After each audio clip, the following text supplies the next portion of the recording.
kaine amiji dhateng samanipun kula kang garwa pun sagopi. Aku ki karo kowe kok duwe rasa sujana. Oh ya wis tuwa disujanake lho, tuwa ki nek aku. Lah nek kowe iki rak yo isih jalan. Aku ki nek nyawang karo kowe iki tenan. Aku biyen rabi karo kowe iki panjen umur adoh. Iki kowe biyen diparingke nang aku saka Kanjeng Sinuwun Mandura ki rak aku ki rak Joko Kasek. Umurku wis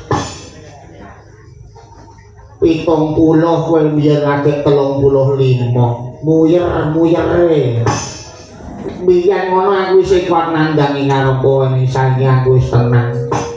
Sanggopi. Mbok iki ampun ngendika kados ngaten to kiyaine. Kula menika rasa putus dhateng panjenengan.